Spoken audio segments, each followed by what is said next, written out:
Hello, welcome. So today we're going to be looking at r/relationships. It's going to be a bit more of a calmer, chill one than the ones I've done very recently. Mostly because it is 12 o'clock at night and I am only actually up now recording because I am so sunburnt. I can't even tell you. I sat outside with a book earlier and I had shorts on. I did have a long sleeve top on though, so luckily my arms were spared, but my one leg, because I'd been sat cross-legged, is so burnt and it hurts. So I am doing this to distract myself. So if I sound a little bit quieter, that is why. I am trying not to wake up the whole house. Anyway, let's get into it. And if that does sound like something you would be interested in listening to today, then stick around and enjoy. And don't forget to like and subscribe, please, because a good percentage of you who watch are not subscribed. And it would make my day if you did. Okay, so this one says, I've gone silent in my marriage to protect myself, but I'm breaking inside. Do I speak up or keep detaching until I disappear? Hi Reddit, I, F33, am emotionally exhausted and don't know what to do anymore. My husband, M35, and I have been together for a long time. He's always been emotionally distant, but it's gotten worse, so cold that now I feel like a ghost living in his home. Whenever I try to express hurt, he shuts down or gets angry. I've learned that if I speak up, I lose whatever little peace or connection we have. So I've started swallowing my pain just to survive. Yeah, this is already really not a good dynamic for a relationship at all. Some recent incidents broke something in me. He went on a trip while I was in serious pain from a PCOS flare-up. Oh yeah, they don't feel great at all. They do not feel good. I went to the doctor alone and was told my cyst was large and painful. I'm sure the doctor didn't need to tell you that. I'm sure you could tell that already. The doctor suggested surgery if it worsens, which scared me. While on a call with him, I was explaining the diagnosis when he cut me off mid-sentence and said, "Okay, I'll talk later." I told him this wasn't okay, but after that, he never called me the whole week. Just sent the occasional, "How are you?" texts that felt like a formality. I found out more about his trip from his Instagram stories than from him directly. Bin him? Put him in the bin. When he returned and I asked why he didn't call, he said, "You were already angry. No point ruining my vacation." Oh, what? I told him that deeply hurt me and he exploded, called me mentally unstable and said, "I have no emotions for you. Don't expect anything. If this relationship dies, so be it. I won't put any effort into it. You don't deserve to be spoken to normally. Your demands never stop, and I can't do this anymore." Dude, all they are asking for is like a listening ear. What is wrong with you? This person is one of those that if the whole thing isn't about them, they don't want to know. And not only do they not want to know, they're annoyed that it isn't about them. Like, I can just tell from reading that. In a panic, I apologised and promised I wouldn't trouble him again. Don't apologise. He doesn't deserve it. Later, we were supposed to go on a trip with friends, but I caught the flu. He went alone, which is fine, but didn't call me once in 5 days. Didn't ask if I was at my parents' or home, just one "How are you?" text per day, because friends asked about me. No real concern. Yeah, no, this guy definitely needs to go into the sin bin, the one that is on fire. I've been handling everything at home, errands, chores, my health, alone. I haven't demanded anything, just wanted basic emotional presence, but even that seems like too much to ask. I often wonder, am I overthinking? Am I victimizing myself? Should I just stay cheerful around him like he prefers? Every time I've brought up an issue, he's gotten angry, and out of fear that he'll leave, doesn't sound like a bad thing to me. Or worse, because of the days of long silent treatment, I've broken down, apologised, and promised to never bring things up again, just for the normalcy to return. Yeah, because he's conditioned you to do that. He has manipulated you into being this wilting little wallflower. Don't take it. So I've started emotionally detaching. I don't tell him about my day, my plans, or house matters.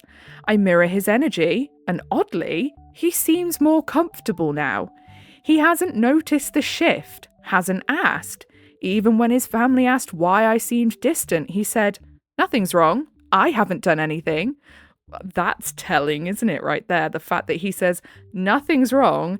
I haven't done anything." He knows he's done something. He knows he's being an absolute bastard and he doesn't care. Like, that's how he wants it. But he doesn't want everyone else to know that it's his fault that the OP is distant and probably just moping around. And I know that sounds like a really harsh word to say, but I imagine that is what they're doing because they are miserable by the sounds of it. That shattered me.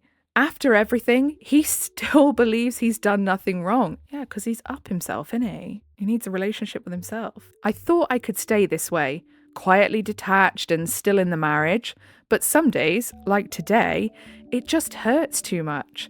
I feel like I can't do this anymore. I'm scared, I feel gutted and tense. I want to know where I stand because each day I stay distant, it feels like he enjoys the silence while I die quietly inside. I don't want to fight, I just want to clarify. How do I bring this up without him getting angry or dismissing me again? Or should I just keep pretending, keep fading? Mate, you should leave him, dump his ass, get someone better, because quite frankly, you could throw a rock in an empty room and find someone better. You know, this guy sounds like a complete turd. TLDR, my husband is emotionally distant and gets angry when I bring up hurt or ask for support. After years of trying, I've gone quiet to protect myself. He doesn't notice or ask why. I feel like I'm slowly disappearing. I want to know where I stand, but I'm scared if I speak up, he'll explode again. Should I speak up one last time or keep detaching until I can leave? Update, I told him the truth. His response? Silence. What a surprise. Yesterday, he sat next to me and asked about my PCOS. I said I was doing okay, and then he asked why I was being so distant. Wow. This guy is really not very self-aware, but also quite self-aware at the same time to have had that reaction when his family asked what was wrong. That's when I told him everything. The whole truth. I'm gonna bet my behind he did not take that very well. I told him how dismissing my pain while he was travelling, no calls to check on me, calling me mentally unstable, and outright saying he doesn't want to put in effort were not small things. His response, "Why do you make such a small issue into a big deal?" Wow, the point just flew straight over his tiny empty head, didn't it? I told him straight up, this is a deal breaker for me. If this is the end of our relationship, so be it, but I will not put up with this disrespect. I made it clear that being left alone to handle everything with zero concern from him showed exactly how much he cared. I told him I also don't need him. I've already been doing everything alone. Precisely, bang on the money. And that is a realization I think that everyone in a relationship like this has to come to by themselves. But it happens. And when you realize you are just essentially by yourself with the label of having a relationship and that is all, it starts to feel an awful lot like hard work. Hard work that you do not want to partake in anymore. His defense, I don't travel much, and the one time I didn't check in, you made such a big deal out of it. One time? And yeah, it don't travel much? Really? He's so stupid. He's been travelling constantly since January, and every single time he's been emotionally absent. But even if it was just one time, why is ignoring your spouse when she's suffering something to be brushed off? Bingo. And then, nothing. No argument, no concern, no attempt to have a conversation, just complete quiet. And that's scarier than if he had lashed out, because I know this pattern. It's not him actually processing anything or feeling bad, it's avoidance. Precisely. It's waiting for me to either break the silence or feel guilty for making things worse. I know exactly what's happening. He's waiting for me to take the final step so he can play the victim. The poor guy whose wife left him. He will never take responsibility or even acknowledge what he did was wrong. And that silence, it's not guilt, it's control. Yes, exactly what I said. He is using it to manipulate you into thinking that you're in the wrong and doing what he wants. I spoke to his sister after this conversation. She thinks my mother-in-law should know, but I'm hesitant. If I tell her, she'll likely confront him and he'll turn his anger on me, accusing me of ruining his reputation. Exactly why you should do it. Unless, of course, there is a violence aspect to all of this, but OP hasn't mentioned it. But okay, so what? He throws a little baby tantrum. Let him ruin his reputation. Clearly that's the only thing he frigging cares about. I'd be so petty. Oh my god, I'd be so petty. And I know a lot of you have been asking, why haven't I left yet? It's not as easy as it sounds. It's years of being together, years of me shrinking every time he gets angry so he doesn't leave. I do know what's happening. I do know leaving is inevitable, but I haven't built the guts to take that step yet. I know it's trauma bonding. I know this relationship is harming me, but it's that final step that terrifies me because deep down, I'm scared of being alone. And even worse, I'm scared of how easily he will move on, as if I never meant anything. Mate, he's going to do that whether he's with you or not. I hate to say it, guys like this, if they find something that tickles their pickle a little more than you do, being married isn't going to stop him. But no, I do get that. I don't like when people are like, why haven't you left yet? Because obviously, yes, you do ask that. It is a natural reaction. But I mean more so when people are like being really nasty about it. Like, oh, well, you're stupid and it's all your fault because you haven't left yet.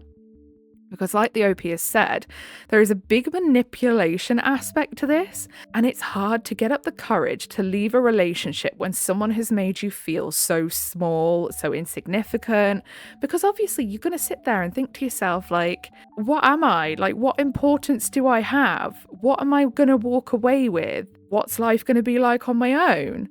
You know, I'm miserable now because I'm always on my own, so surely I'm going to be even more miserable truly on my own.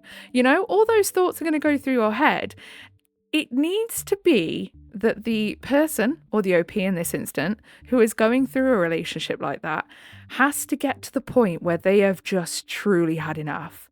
They have no more to give. They have no more that they can see in the person that they think to themselves, I still kind of like that aspect of them.